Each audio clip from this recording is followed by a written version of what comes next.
प्रेमानंद जी महाराज, जिनका जन्म हुआ कानपुर में स्थित एक छोटे से अखरी नाम के गांव में। यह एक ब्राह्मण परिवार था। पिता का नाम था श्री शंभू पांडे और माता का नाम था श्रीमती रमा देवी। इनका परिवार कितना धार्मिक और धर्मपरायण था, इसका अंदाजा आप इसी से लगा सकते हैं कि इनके दादाजी स्वयं एक सन्यासी थे। इसलिए इनका पालन पोषण भी बड़े ही पवित्र, धर्मनिष्ठ और शांतिपूर्ण तरीके से हुआ। इनका नाम रखा गया अनिरुद्ध कुमार पांडे। माता पिता दोनों ही करुणामयी धार्मिक दंपति थे, जिसके चलते कई संत और महापुरुष इनके घर आते रहते। माता पिता दोनों ही संतों का आदर करते, उन्हें भोजन कराते, सेवा करते और ध्यानपूर्वक उनका सत्संग सुनते। घर के इस आध्यात्मिक वातावरण का प्रभाव अब नन्हे महाराज जी पर भी होने लगा था। उन्होंने बहुत कम आयु में हनुमान चालीसा का पाठ करना शुरू कर दिया और माता पिता के साथ अब वे भी संत सेवा में अपना योगदान देते और बड़े ही ध्यानपूर्वक तरीके से उनके सत्संग सुनते। हमेशा वे भगवान का नाम या उनसे जुड़ा कोई ना कोई भजन गुनगुनाते रहते। उनके सबसे प्रिय भजनों में से एक भजन था श्री राम जय जय राम और दूसरा था श्री कृष्ण गोविंद हरे मुरारी। इन दोनों ही भजनों को वे बड़े ही प्रेम से गाते। धीरे धीरे आध्यात्मिकता का दीप अब इनके भीतर जलने लगा था। इन्होंने 5वीं कक्षा से ही आध्यात्मिक और धार्मिक ग्रंथों का अध्ययन करना प्रारंभ कर दिया। जहां भी जैसे भी इनके हाथ कोई ग्रंथ लगता, ये उसे पढ़ना प्रारंभ कर देते। ग्रंथ को पढ़ते समय इनके मन में कई तरह के सवाल उठते, जिसके लिए ये और ग्रंथों का अध्ययन करते, संतों से वार्तालाप करते और एकांत में इन सवालों पर गहन चिंतन करते। इनकी रुचि अब विद्यालय और भौतिक चीजों से कम होने लगी थी। इन्हें समझ आने लगा था कि ये सब नश्वर चीजें हैं, जो कुछ पल की खुशी तो दे सकते हैं, लेकिन वह परमानंद नहीं जो सदैव बना रहे। एक ओर जहां महाराज जी की उम्र के बच्चे खेलकूद में लगे रहते, वहीं महाराज जी के मन में खेलकूद की इच्छा तो दूर की बात थी, किसी से मित्रता करनी चाहिए, ये विचार तक इनके मन में कभी ना आया। इसलिए न तो इनका कोई मित्र था, न ही कोई शत्रु। होली, दीपावली और अन्य अवसरों पर जहां लोग उत्सव मनाते रहते, वहीं ये कोने में खड़े होकर उन सबको देखते रहते और मन ही मन ईश्वर का मनन करते रहते। 9वीं कक्षा तक आते आते ये भौतिक सुखों को लेकर पूरी तरह से उदासीन हो चुके थे। उन्हें लगने लगा कि अब वे घर पर रहकर वह प्राप्त नहीं कर सकते जिसके लिए उनका जन्म हुआ। वह चीज जो उन्हें जीवन और मृत्यु के चक्र से मुक्त कर सकती थी, वह एक चीज जिसे पाने के बाद कुछ और पाने की इच्छा शेष नहीं रहती। महाराज जी की उम्र मात्र 13 वर्ष थी। इस उम्र में इन्होंने घर छोड़ने की ठान तो ली थी, लेकिन 3 सवाल ऐसे थे जो इन्हें बार बार परेशान कर रहे थे। पहला सवाल, यहां तो मां भोजन करवा देती हैं, बाहर कौन करवाएगा? यहां तो रहने के लिए घर है, बाहर कहां रहूंगा? और जब पूरा जीवन सन्यास में ही निकालना है तो किसके सहारे निकालूंगा? ये 3 प्रश्न इनके और सन्यास के मध्य एक बड़ी दीवार बनकर खड़े हो गए थे।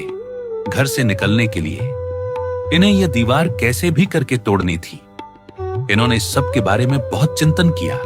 फिर ईश्वर की कृपा से इन्हें इन 3 सवालों का सिर्फ एक ही जवाब मिला, लेकिन वह जवाब ऐसा था जिसने सन्यास और इनके बीच की पूरी दीवार ढा दी। यह जवाब था श्री भगवान, अर्थात भगवान जो खिलाएंगे, जब खिलाएंगे वो खाएंगे।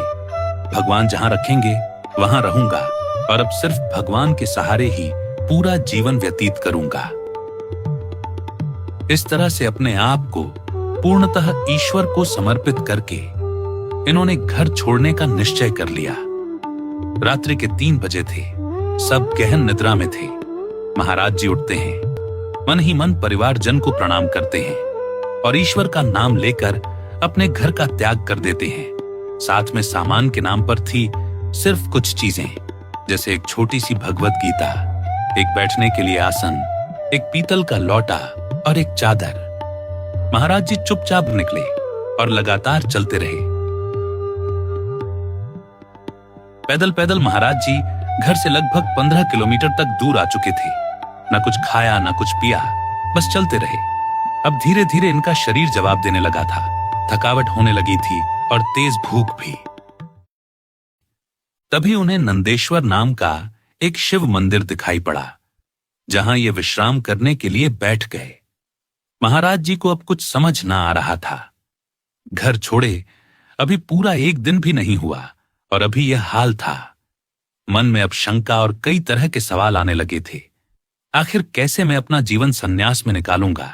कैसे मैं अपने इस शरीर का पोषण कर पाऊंगा? कौन मुझे आगे की राह दिखाएगा? क्या मुझे वापस घर चले जाना चाहिए?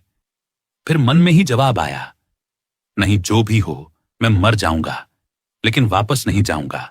अगर भगवान की यही इच्छा है तो यही सही, लेकिन मैं ईश्वर प्राप्ति के इस मार्ग से नहीं हटूंगा। इस तरह से महाराज चिंतन करते हुए और स्वयं को समझाते हुए थके हारे मंदिर में बैठे रहे। कुछ समय बाद एक व्यक्ति वहां आया और बोला, ए बच्चा, यहां एक सूरदास स्वामी रहते थे, उनकी कुटिया में ताला लगा है, वे कहीं गए हैं क्या? महाराज जी ने कहा, हमको नहीं पता श्रीमान, हम तो यहां अभी आए हैं। उन्होंने कहा, कोई बात नहीं, हम उनके लिए दही लाए थे, अब घर वापस नहीं ले जा सकते, लो तुम ही पी लो। महाराज जी ने शुरुआत में मना किया, लेकिन जब बार बार व्यक्ति ने कहा तो महाराज जी ने हां भर दी। ये लगभग 1 लीटर गाढ़ा मीठा दही था। महाराज जी ने अपने लौटे से 3-4 बार वह दही लिया और पिया।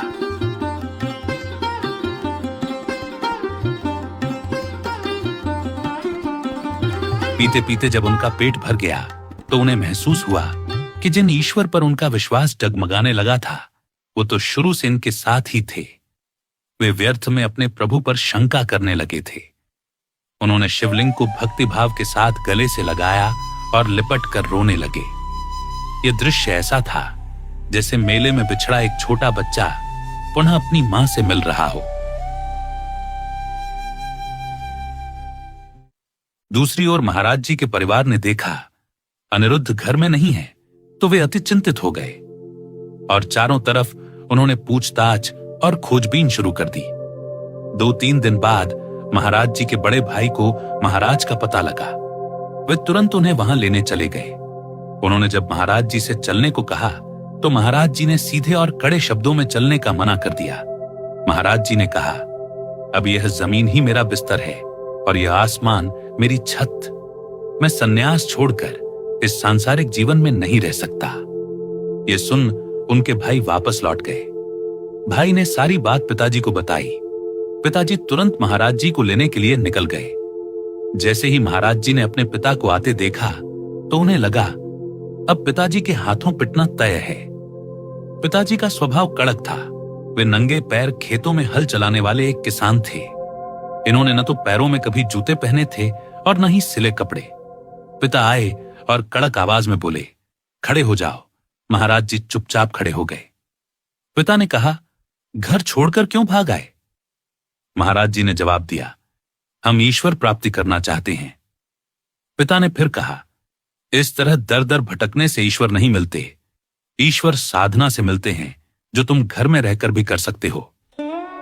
महाराज जी की आंखों से आंसू आ गए। उन्होंने भावुक स्वर में कहा, हम घर नहीं जा सकते, हमें विरक्त रहकर ही यह साधना करनी है। हम आपके साथ नहीं आ सकते पिताजी। पुत्र को रोता देख पिता ने तुरंत उन्हें अपने गले से लगा लिया। पिता ने प्रेम से कहा, पुत्र, मेरा आशीर्वाद है, अगर तू बंजर जमीन पर भी बैठेगा तो तेरे ऊपर पुष्प बरसने लगेंगे। लेकिन ध्यान रखना, अगर तूने किसी माता बहन पर बुरी दृष्टि डाली तो तेरा पूरा जीवन बर्बाद। इसीलिए मुझे कभी भी इस तरह की शिकायत नहीं मिलनी चाहिए। इसके बाद पिता स्वयं एक सद्गुरु जी के पास अपने पुत्र को ले गए, जो कि महाराज जी के सन्यास जीवन में प्रथम गुरु बने, और यहीं से महाराज जी का सन्यास पूर्ण रूपेण प्रारंभ हो गया।